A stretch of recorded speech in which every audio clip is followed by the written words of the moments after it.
Hello, everyone. Hello, everyone. Happy Friday. I hope you're all enjoying your day wherever you are. I'm Kim Hakim, your host. Welcome to another episode of And Security for All. I happen to be in Utah right now where I'm looking outside and watching some skiers. We finally got a ton of snow up here, something people in Utah have been waiting for. This is a strange year that we haven't had that much snow, but it's a very beautiful day here. I hope wherever you are, I hope it's a fabulous day. We are, as most of you know, I am the CEO of FutureCon events. We put on cybersecurity conferences all over North America, and FutureCon, we have a very busy and exciting next 3 weeks. We are actually next week going to have our cybersecurity event in my hometown, St. Louis. Very excited for that event. That is where I kind of got everything started. So it's always fun to see friends that I've known for a long time, a couple of decades, I hate to say, but yeah, it's a great city and looking forward to seeing everyone in St. Louis. Then we're heading out to the West Coast for our rescheduled Los Angeles event. Our heart still goes out to all the victims of the fires that are still recovering from the aftermath of everything that happened out there.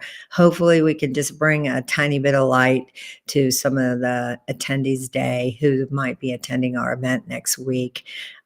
We very much, again, our hearts and prayers go out to everyone out there and everything that you all are still dealing with. After LA, the next week we head to the East Coast and we're going to the great city of Philadelphia. We love our Philadelphia event as well. A very, very busy month where we're hitting each side of the United States. We're hitting the West Coast, East Coast, and the Central. So excited. I will be at all three of them. So excited to see all our friends at all of these events. Today's guest, I have Richard Bird. He's the Chief Security Officer at Singulr AI, and he is the author of Famous with 12 People. Today, we're going to talk about navigating a cybersecurity career, which is a pretty big topic to talk about. Welcome to the show, Richard. I'm glad to be here. Thank you so much. Yeah, I'm excited to have you here as well. We're excited to have Singulr AI join our events. And before we get into Singulr AI and what you all are doing, let's talk about you for a little bit and like your book and how you got to be a CISO, and tell us a little bit about your journey. Oh, well, everything in my career has been by accident. So that's probably the best place to start. I've been in technology. Actually, last year was my 30th year in technology of some kind. And I started out my career as a tech program manager. And I always remind people there have been times in history where there have been certain job roles that have been hot. And if you think about the early to middle 90s, project and program management was one of them. But I actually had come out of the Army and become a construction project manager. And I always laugh because I learned how to do project management for a little company called Walmart. And we used to project manage the construction of stores with Gantt charts printed out and pasted to giant 4x8 sheets of plywood. And I remember the very first program that I ran, a mainframe migration for a payment processing company. And the developers came in and engineers came in and said, sorry, we're going to be 6 months late. And I kind of flipped out with my young self and said, we don't miss a grand opening date. And my mentor and manager pulled me aside and he goes, this is technology. He said, we miss dates all the time. So I learned early on how technology really works when we're developing and when we're putting things into production. But I went through my career into banking unexpectedly, and ended up spending a long time in banking, 12 years at JPMorgan Chase. My first phase was IT operations, so I actually moved through technology in the first phase of my career into a CIO role.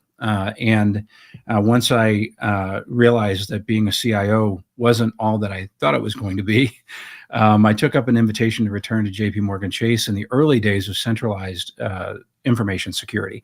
And I have to say information security because it wasn't as cool now as it was back then. We had a dull name, and now it's cybersecurity. And the only job left that nobody else wanted was identity. And unexpectedly, I was able to turn that role in identity into becoming the global head of identity for all of the consumer businesses.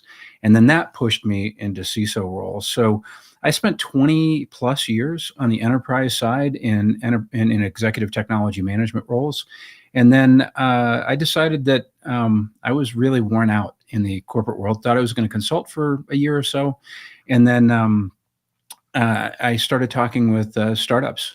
And all of a sudden, next thing I know, I'm being recruited. And I have to give a big shout out of thanks to Andre Durand at Ping Identity. Andre hired me on the pre-IPO team. And that set off this last 7 or 8 years of being on the solution side, being in startups, now joining Singulr. And actually, if I wrap that around with the book, becoming a known personality in cybersecurity, A, is very weird. But B, I realized that there are a lot of people, particularly in security, but really in every domain, every industry, every vertical, that really have a lot of important things to say, but don't have any knowledge on how to get started. So when I wrote the book, it actually was my journey the last several years of personal branding, tying a personal brand to a company brand, and really a field manual for how to extend your voice in the market. Most personal branding books are about how to leverage social media. And I cover everything from speaking and abstract submission. How do you get into conferences? To how do you get engaged with PR? And my real motivation for writing that book was to create knowledge for folks who really have important things to say in their respective industries, but just don't know the way to get to those platforms, to those podiums, to those webcasts and podcasts and webinars, and that's how it's kind of all come together. It's been a wild journey. I feel like Benjamin Button living life in reverse, where I'm every day now. After 30 years in technology, every day I'm learning something new about venture capital and private equity and startups and investors and all the different things that kind of come with being in that startup space. So it's been fun. Well, that's awesome. I mean, I can definitely relate to, some of your journey, just because my journey have been kind of around for almost as long as you, a few years shy, but, things do accidentally happen. It's that old adage, hard work and, hard work, just matches opportunity sometimes. And just even this podcast was just an accidental thing that I fell into that ended up, being an outlet to meet great people like you that are on the show all the time, that I don't have time when I'm running my events to stop and, spend an hour with them. So it's always exciting hearing other people's journey as well. So, and then Ping Identity, it's funny though, they will be in St. Louis as well. So, because you guys are going to be out at our St. Louis event and Ping Identity. What other startups there's so many of them, I've seen so many over the years that I don't even remember like who's a startup anymore, because so many just get bought out. And, we've seen a lot of very wealthy people that are like us that have become super wealthy because of the companies they've started. So Yeah, like I said, I started at Ping Identity, and that was a fantastic education, 3 years, and really what was helpful to me. This might be a good nugget for people that are looking to make that transition out of corporate roles, and I actually mentor tons of C-levels who have that desire. But the move for me was into a late stage startup with Ping that was actually under private equity ownership with Vista Equity. And the reason why that was valuable to me is because if you're an old corporate person, companies like Vista or Thoma Bravo or everybody in that large PE space, it's familiar. There are checklists and best practices, and you're expected to be audited and change your patterns of work and methods based upon their structure. So it was a great way to start. And it was also an awful way to start because then Ping went public. And so if your first startup is a company that goes public, you become very spoiled. To be able to stand on the New York Stock Exchange floor, to have written 2 pages of of the S1 myself and not have it edited, extensively by lawyers. Really one of the coolest things in my career. And then I found that I was running out of kind of new things to say in the identity space. Having the identity background that I have, that's where a very large part of my reputation is.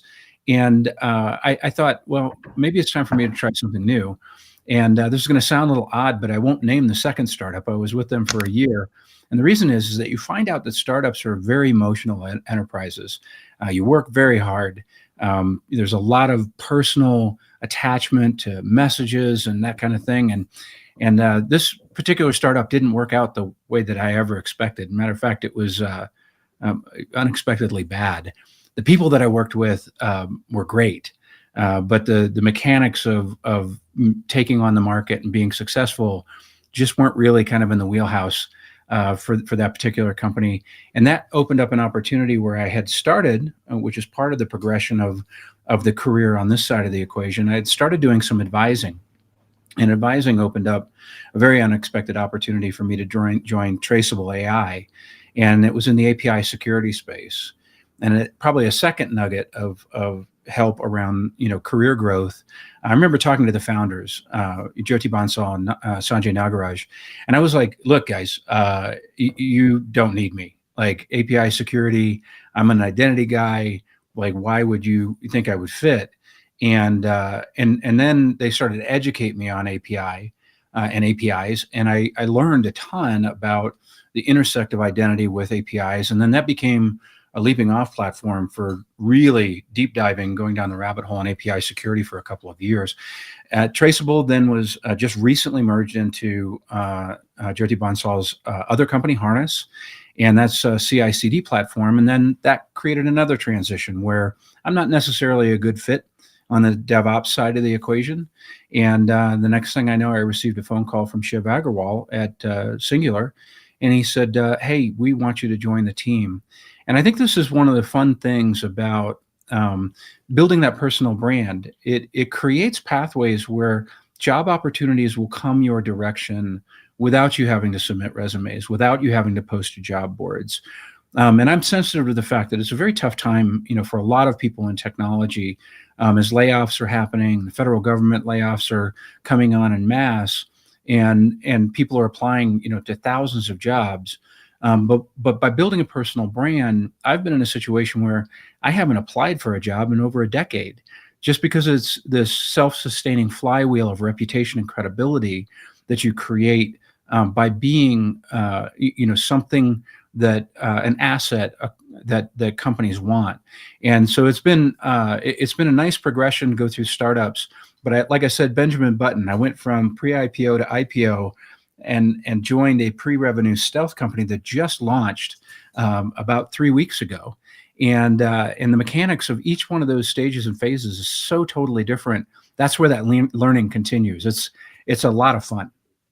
Well, that's awesome. Congratulations on everything that you've done in your career. It is, interesting, and talking about a career in cybersecurity, we talk about like these massive layoffs that are happening in our industry right now. But then on the other hand, you still have that, that need everyone talking about. There's not enough people for the jobs that are out there.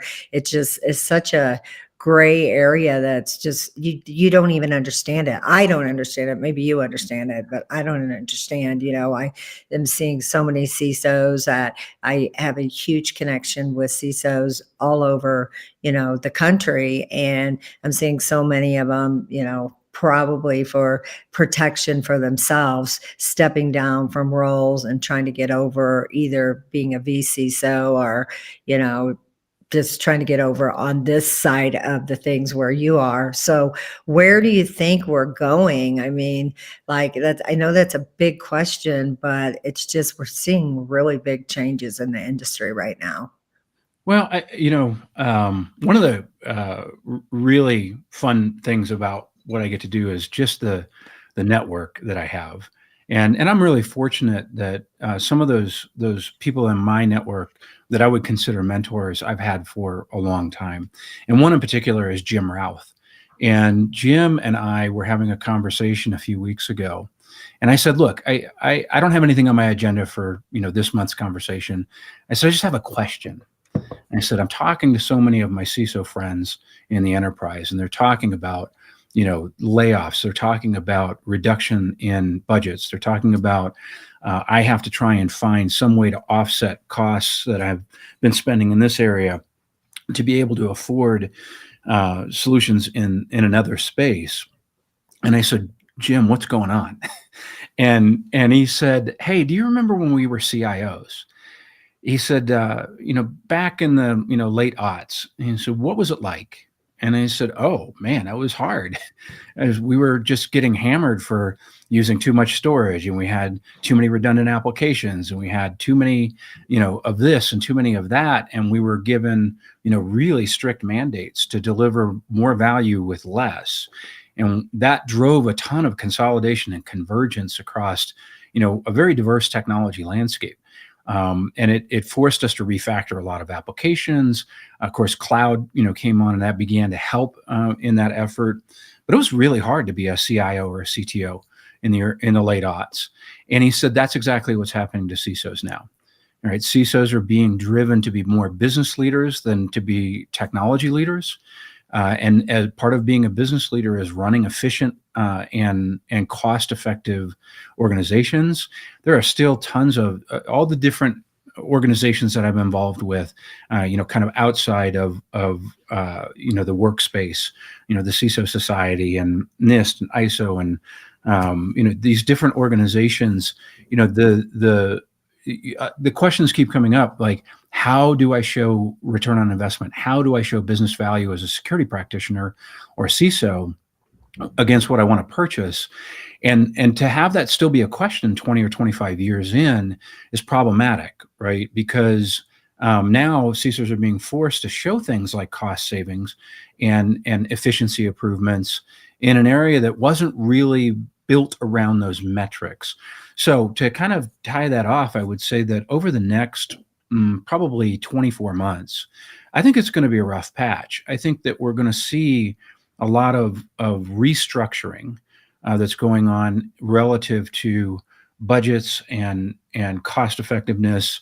And we're going to see a lot of folks that are going to be victims of that churn as CISOs are being both elevated in their responsibilities on the business side, but also, having a laundry list of demands that are going to be very difficult for them to meet without, again, cost savings, cost cutting. So I think that's going to be the tone for the next couple of years. And I know that's very hard. Like if you've lived through these cycles, and I think I'm on my 6th or 7th economic downturn, nobody wants to go through them. They're no fun. But the upside is that it's always followed by, a period of growth and a period of opportunity. And I think that that's what we're going to see. Yeah, I agree with you. I was just, we had an event out in Detroit. I think it was last week. I can't keep up with them, but I was talking with some, well, they are CISOs, but they were with Fortune 100 companies. And we were having this conversation, about them, being let go from their position. And I think it was more because of budget cuts. And we're seeing like these large companies that aren't even hiring CISOs. They're just elevating their internal teams to the CISO role. So I do feel bad because I feel like for so many years, the CISO is like the cream of the crop, the star of Hollywood, and now all of a sudden we're seeing some shifts. And not only just with budget costs, with legal things that we've seen in the industry as well. So sorry about my dog is in the background being a very bad dog. So pardon the background noise. But I actually thought it was mine. well, hopefully it's yours and not mine, but I'm pretty certain it's mine. So anyway, so how do you think, for somebody that's just getting started in do you think this is a good time to get started in the industry? And we talk about this all the time. What do you think somebody that just graduated from college with the cybersecurity degree, they're having hard times finding jobs? What is your advice on how to tap into the industry? Well, I mean, obviously, first is don't stop, don't quit, right? It's coming through economic, cycles like these. it can be a fight to get your foothold in place. And I kind of reflect back on 07, 08, 09, the mortgage crisis. And I remember so many. I have a mentee of mine, that was, had an engineering degree and was working in a call center. And I know that's very, very, frustrating to hear. But now Tony is one of the, stellar leaders in third-party risk management. So this is the time where you counsel and mentor young people, especially, that this too shall pass, right? There will be opportunity, and you're going to have to work hard to try and get that foot in the door. I think that, one of the things that was a fascinating observation, that I got from Traceable, from the founder, was he said, the best companies are built in the hardest times. And I think there's a lot of truth to that. Now, it's a little harder in the enterprise space because, enterprise organizations have a lot of institutionalized corporate politics. They have a lot of institutionalized budgets.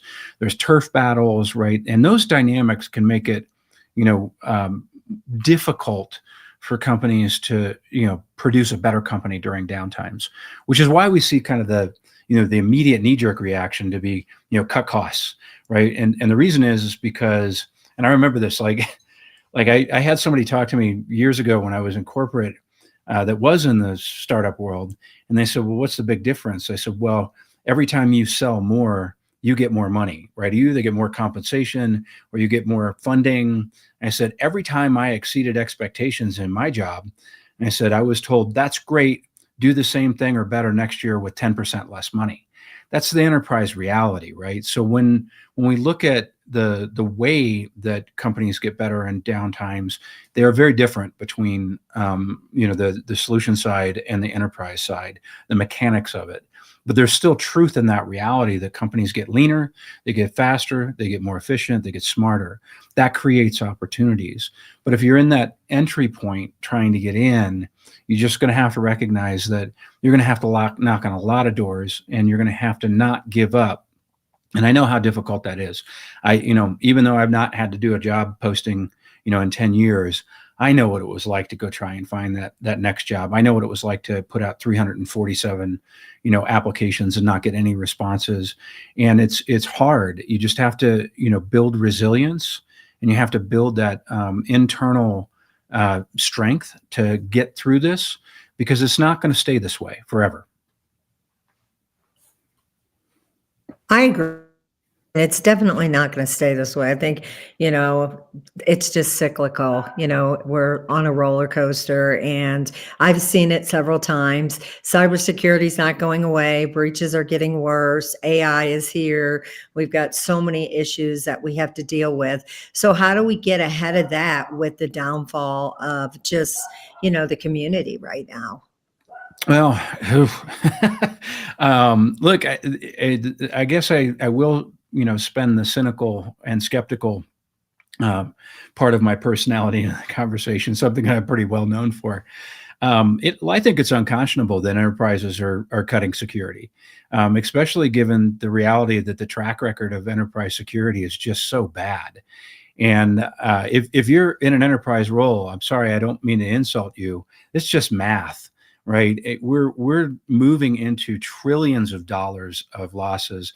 The hockey stick curve of cyber losses has just been escalating, right? And I frankly, how we get through this, I hope, is that companies are refocusing on where they're really getting crushed, which is in foundational security. I hate to say basics, right? Because I think basics is really, really trite when we're talking about security. But foundational security is data security, identity security, next gen, web application security, and we're bad collectively at the basics. The best example I can give you is ransomware. Ransomware is not a sophisticated attack. Ransomware is typically a social engineering attack that allows entry to a poorly managed identity control plane. And then that particular actor is just simply escalating their own privileges by wrapping up all of these different, entitlements and grants that should never have been allowed to continue to float around inside of your digital estate, and then shuts everything down. It's a foundational problem when you get beat by ransomware. And yet we talk about it like it's this, thermonuclear engine powered attack vector, and it really isn't. So, it doesn't just need to be ransomware. Obviously, DDoS and everything else that we see, we've seen these attacks for years. And yet I talk to, not security professionals. I talk to people that, are either the manager for security professionals or CEOs, and they're off worried about the next hypothetical attack vector, and yet they keep getting beat on these foundational pieces. So I really hope that when we are going through this cycle, we see a return to good practices, good focus, good stewardship in getting the foundational security components right. Now, I said that, and I think I said that during the last downturn and the downturn before that. I don't hold out a huge degree of hope for that. But I think there's enough of us in the industry that are just saying, like, look, how many times are you going to get beat on the simple stuff before you realize I probably should fix the simple stuff? And you don't need to, stack in tons of new people in your organization to go fix those simple stuff. Stop giving people access to stuff that they shouldn't have access to. There's rule number one. Well, fortunately for us at FutureCon, I mean, we still are getting packed events with cybersecurity practitioners. Their bosses are letting them come out. Education is super important. We run all of our events in a hybrid mode, so you can still, get your certifications through our events. So, we have packed events. So it's there's a lot of practitioners out there, and so many more that we would like to see. So how do you now, and we see a lot of new companies that come in, because a lot of people do use our platform to get their name out there, like Singulr AI. How competitive is it to start a new company, to launch a new company? And what are you guys doing at Singulr AI? Tell us a little bit about that. Yeah, well, I'll start with what Singulr AI is doing, which is so fascinating to me. The focus for Singulr AI is completely around AI governance and security at the AI usage layer. So there's a ton of companies right now that sprang up over the last 24 to 36 months that are focusing on LLM security, model poisoning, prompt injection, everything on the really more the development side of the equation. The reality is that those developers are also going out and reaching out for any number of tools from Hugging Face, ML and LLM models there. They're bringing them into your organization without much in the way of oversight relative to observation, but then your employees are using everything that makes their job easier without you knowing about it. Like, I like to make an equivalent here that if we go back to the early days of web applications, I was a CISO at the time, and I remember a company came in and said, "How many web applications do you think you're exposed to?" And I said, "Oh, like 30." And they did an assessment, and it was like 320. And I didn't know, right? Because I didn't have control over all of these externally provided assets. And so Singulr is really focused on recognizing every single AI agent, every single AI service, every single AI feature that's embedded within all the extant contracts that you already have with all your solution providers, Salesforce, Figma, Canva. Everybody is building AI componentry into their solutions. And the reality is that even those big companies probably really aren't doing a good job of disclosing the introduction of an AI component like they would with a software code change that typically under terms and conditions of the contract, they're obligated to inform their customers about. They're just saying, hey, we've got this cool new feature, which raises a lot of concerns because obviously in most companies, all of these assets are external to you. So it's like a third-party risk management program on risk problem on steroids, where changes are being done. AI agents are being retrained. And when you retrain an AI agent, it may potentially go look for new information that you never really authorized it for in your company. So Singulr focuses on all of those capabilities. And what I really love about it is that when I think about convergence, I don't think about convergence as it relates to security solutions, being bought up and merged with each other. I think about convergence across the entire enterprise. So I don't think that it's possible to engage in good governance that's driven by good policy creation, that's driven by risk appetites and risk focus of a particular company, a particular industry, and keep that function separate from security or separate from finance or separate from legal. I think that there's a tremendous amount of commonality in contextualized data that's valuable to all of those organizations. And that's really what I find fascinating about Singulr. That's what they've built. They've built an extensive governance platform that really covers the entire infinity loop of discovery and then vetting and then onboarding and then remediation of any control defects and then authorization to operate and then a continuous lifecycle management. And I really think that that's where a lot of technology solutions are going to go in the future. But to be on one that's so early on that is really, really cool. Now, to your question about how hard is it to do startups, it's a little weird right now. I think great ideas will always find funding. I think when you see a certain amount of companies that have come into the space, then in this economy, I think you see a lot of venture capital firms in particular who will pull their money off of the table because where there was maybe 3 years ago room for a dozen players to do the fight club and battle to win, to be the remaining 2 or 3. There's not that kind of room now. So typically where I'm seeing a lot of funding going in all different kinds of AI ops, AI security, all the different kind of componentry, you're seeing really only about 5 or 6 viable entrants come into those. And the funding market, the investing market is pulling the dollars back to the sideline to see what the next trend or theme they're going to invest in. So it's narrower. So you have to be faster and earlier. And that's tricky because that means you're pushing into nascent parts of a particular solution area where a lot of the big guys that have enormous contracts in the security side are just simply going to try and invalidate the value proposition by saying, "Oh yeah, we do that too." And the reality is they don't do that too, because if they did, A, they would have already built it, and B, they would be solving that problem in the customer space. And investors and founders are not stupid. They don't jump into all of the work that it takes to do a startup simply because they think there's an opportunity in a space that's already fixed. They go after spaces where the problems are extant and the problems are resident, and they're not being resolved by the big players. And so I would say, if there was any other thing that I would add to this, I would say that the big dogs in security solutions really, and I'm going to look in the camera and say this, y'all really do a big disservice to the security practitioner community in particular by stifling innovation.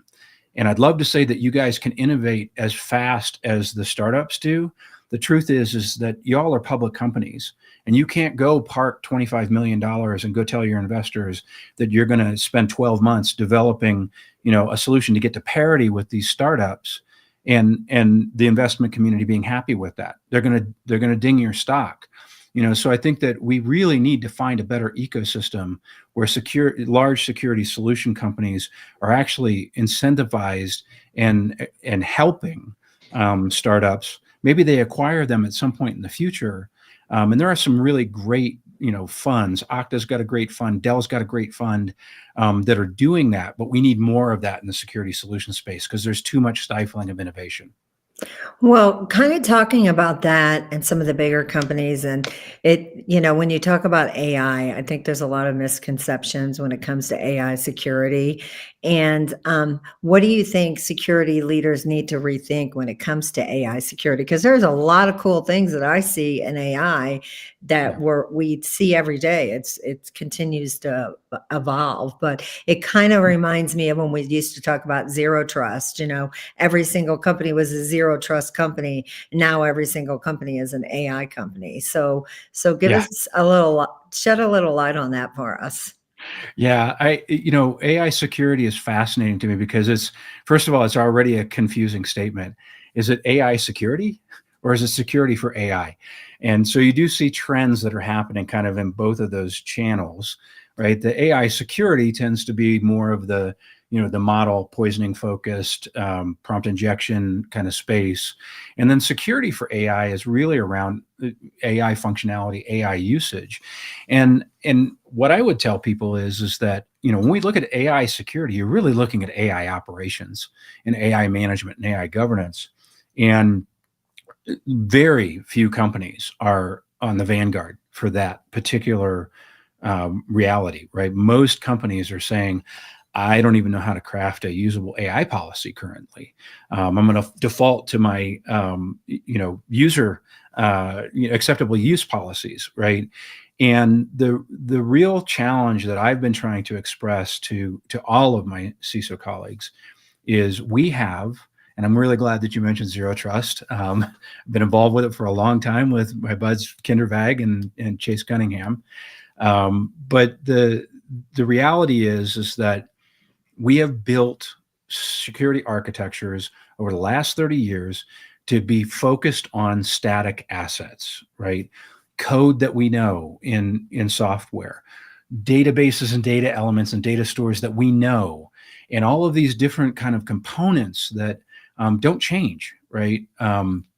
And somebody made an argument with me the other day. Well, data at rest, data in transit. Well, data in transit is still static, and it relies on non-rotating encryption keys. So maybe it's a little bit more dynamic, but AI is dynamic, and this becomes the really big watch item in AI security specifically, which is AI evolves, AI changes, AI is constantly in a potential state of learning. And as it learns, it changes its behaviors. And the real problem is that companies are authenticating, providing authentication entry to AI agents. Every AI has a UID. So here we loop back around to why I'm so fascinated by AI, because every AI has an identity. And when we loop back around to, they all have a UID. When most companies approve an AI agent or service or feature, it's one and done. And all the bad stuff happens after authentication. So I always use the example of a large company has an AI function, and one of the components in that AI function stack gets retrained. And it decides, as a result of its retraining, that it needs different data. Well, that different data is accessed at the authorization layer. And it can get to those different data elements without you knowing about it. Why? Because we have very poor security controls on the authorization layer. And because it's also typically using a static token that's already been granted to it when it was first initiated. So now you've approved an AI agent or an AI service to be inside of your digital ecosystem, and it has changed behaviors. And if there's anything that we should be concerned about, frankly, scared about in security, it's that behavior, because we do not have technology and security capabilities in place to catch and stop that. And that is where AI security is very different from what we've seen before. I'm a big fan of patterns, and we see a lot of the same patterns. In this case, I think the pattern is poor identity management that allows a AI agent to continue to persist in your organization even after it's changed. And this is why I think it's super interesting that if we really think about what AI is, AI in its very beginning stages is a virtualization of the human factor. And if we think about human factor, how hard has that been to control and secure? in the enterprise world. It's been really, really difficult. So let's do a virtualization of the human factor with an AI agent that can move faster, collect information faster, digest information faster, and let's hope that it's going to turn out okay, because we still aren't managing the identity space well. Right? These are the kind of conflicts that I don't think a lot of leaders are currently thinking about, because they're still trying to kickstart the overall AI innovation engine. But I'm already like down the field thinking about what's it like when you operationalize it, and how do you keep a lid on it, after it's already, been approved. And those are the things in AI security that I think are very, very troubling, but also, fascinating from an opportunity to get it right the first time standpoint. It's so funny, like just the industry, what a small world it is. You brought up Chase Cunningham, and fun fact about him is, he helped me write the intro to this podcast, 3 or 4 years ago. And the way I met Chase Cunningham is the CEO of ThreatLocker used to work with Chase Cunningham on some, like when that CEO was launching ThreatLocker. ThreatLocker's huge now. They used to have a teeny tiny booth at RSA. Now it's huge. And it's just funny that Chase Cunningham, that CEO of ThreatLocker, mentioned Chase Cunningham, and then I started doing some work with Chase when I started FutureCon. So it's funny how things come full circle. Yeah, And and there's a real value. I mean, for people that are tuned into the discussion relative to the career aspect, there's a real value in reaching out to folks that have been around the block a long time. I'm not saying that everybody that's got 20 or 30 years in has got something valuable for you, but I will say that it has been amazing. I already had a massive network of really incredible people to reach out and ask questions to, and help make me smarter about things that I was dumb about. When I look at people that, it's easy to kind of pocket people, whether it's Bruce Schneier and encryption, or Chase and John and Eve Mailer, Eve and identity, and Chase and John and zero trust. It's very easy to pocket them in kind of this, personality or influencer space. But we all came up, plowing fields. We all came up doing the hard work of the hard work. And I think that we all still have value to people that are, at the beginnings of their career and trying to, move forward. So, if you're looking to get into security, or you're young in security, don't hesitate to stop any of us at any of these events. We are more than happy to talk and share our experiences, and hopefully give, some bit of advice that would be helpful. But yeah, I mean, Chase's background is like many folks, pretty ridiculous. So yeah. And it's the cybersecurity practitioners. I'm always been a big advocate for women in cyber, obviously, because when I first started, there was hardly any women in our audiences. And I do know Eva Mailer. She was a keynote speaker at one of our events when FutureCon first started. But so, I always, I just going back to, you can stop anyone because when you're out there, because we do have like young women that will attend our events, and it's very intimidating. And I'm always pushing for women speakers, and they're very intimidated to do it because most of the audience is dominantly men, but the men in the industry are great. All the women always tell me how great they are. And it's just, you just can't be afraid in this industry, because people really are here to help our future, Yep. our next generation of practitioners. So what would your advice be to those people? Again, we're kind of going back to it, the people that are trying to get in the cybersecurity industry, what advice would it, what would you tell them to do to not, so they don't have to wait 10, 20 years until they know the right person to get the right job? Yeah, well, I mean, certainly be involved in your local community, your security community. And one of the things that has been a massive change in the last 15 years has been the accessibility and availability of venues to go meet and talk to people that come from all the different kinds of backgrounds that I talked about, and whether it's B-sides or local events. CISO in Columbus, Ohio is such a great example. Like, people freak out when I'm like, there's like 2,500 people at that conference, right? ISSA meetings, ISACA. There's more access to your community of practice than there's ever been, and you have to capitalize on it. You can't do it on Zoom. You have to go out there and be a part of it. And there's so many strong metropolitan areas for security. I'm in Denver. It's good, a huge security population here.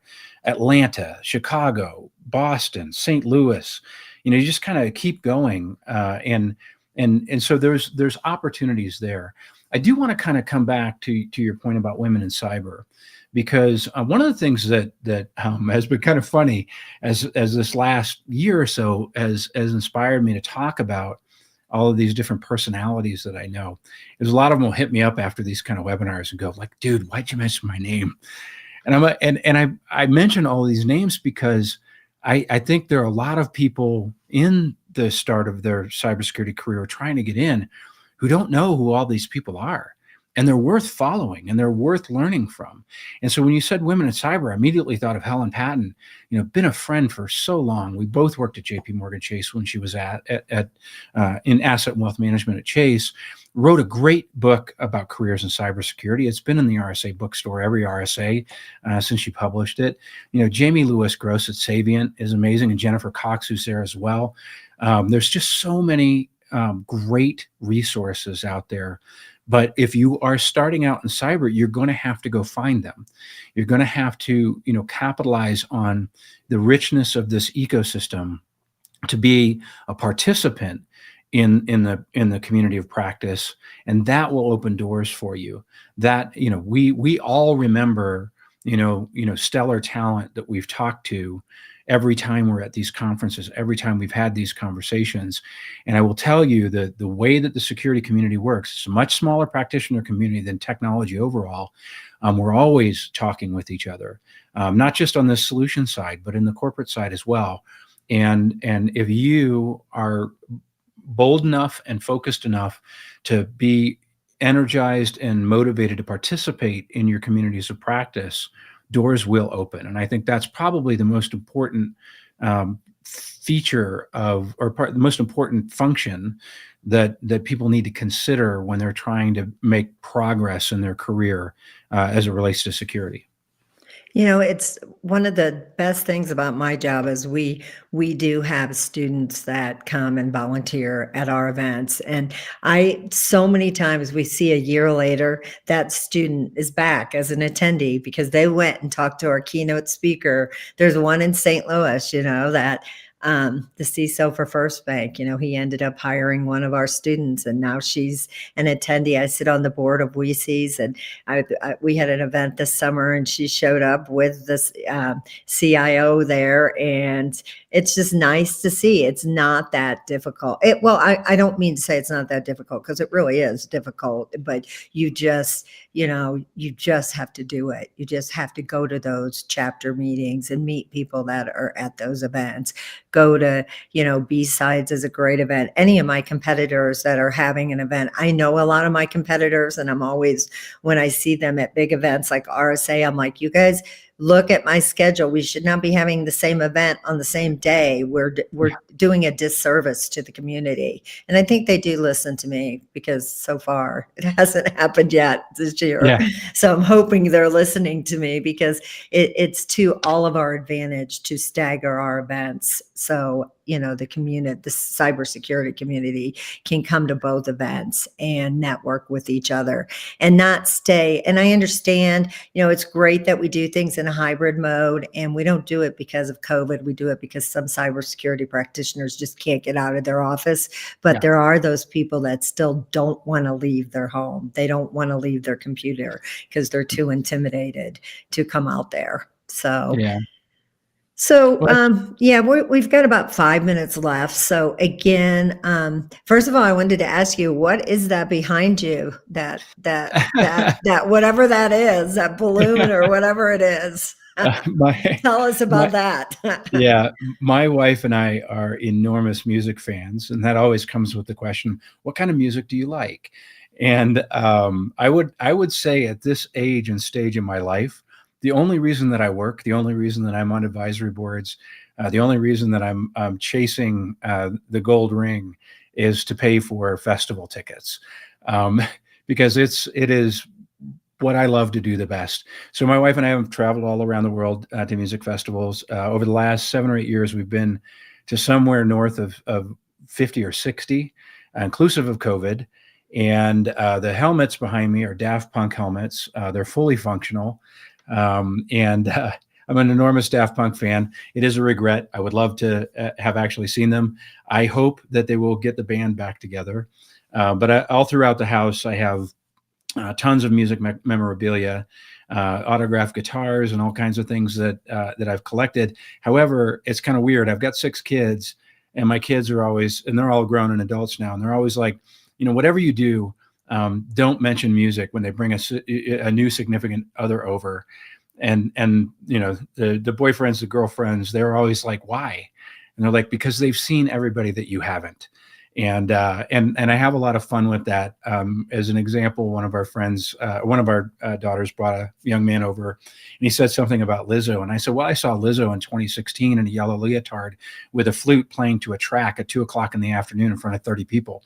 He said, yeah, I was told not to talk about music with you. So, just this year's home studio setup is all about music, and it's fun to have Daft Punk helmets that actually work. Well, that's fun, and I totally get that because my kids, daughters, not so much my son, same thing, I happen to have always liked rap music, like old school rap, and they're like, "That is so embarrassing. Do not bring that up around my friends." And they're always like, when they were in high school, they were like, "Oh, that's really cool," and so I understand. So that's fun. We have to stay young, and Yes. yeah, so that's great. And what's your next? We have about 3 minutes. We've talked about a lot of things. And before we wrap up, where your book, I assume people can find your book on Amazon. Oh yeah, yeah. I'm on Amazon, and for people that aren't big Amazon fans, if you go to famouswith12people.com, I've got different buying channels. But yeah, it's available for sale, and fingers crossed, RSA picks it up for the bookstore. So I've never noticed, where is the bookstore at RSA? Is it? I think it's up on the first floor, off in one of the side rooms.